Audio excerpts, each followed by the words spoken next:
Today I'm going to be demonstrating how to leak test a non-rebreathing system.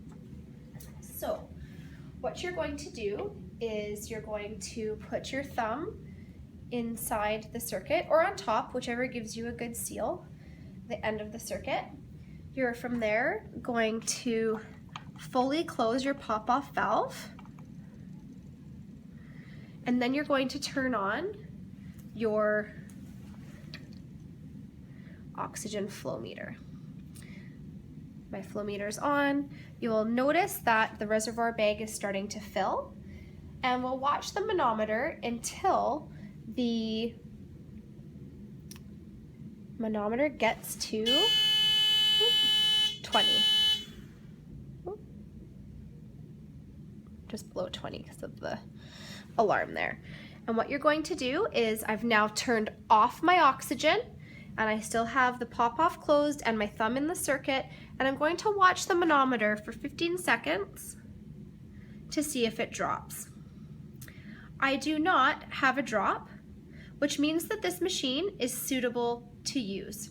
If I did have a leak, the needle would start to drop like this. And then from there, what you would do is I need to determine the size of my leak. To do that, I slowly turn on my oxygen flow meter and watch my manometer until it stops dropping or continues to go up. But you can see it's slowly starting to come up. So this is just me demonstrating if I had a leak and measuring the amount. I am just creating this to happen. Previously, my machine did not have a leak. From there, I'm going to look at my flow meter, which is reading at 200 mils. So that tells me then that my machine would have a 200 mil leak. Now again, that was just for demonstration purposes. If you look at this machine again, I will show you that it does not have a leak. The needle is not dropping.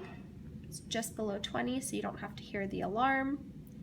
I will now open my pop-off valve so the oxygen goes out the scavenge, and now I know that my pop-off valve is open for when I go to use it on my patient, and I can now remove my thumb from the end of the circuit. So the leak test that I just showed you is to determine the integrity of the outer hose of the non-rebreathing circuit.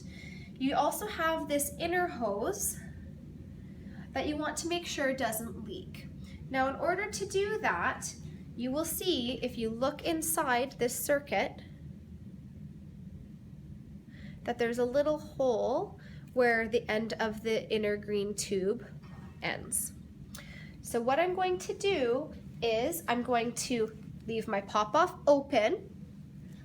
I'm going to have a pen that fits in the end of this hole. I am now going to turn on my oxygen.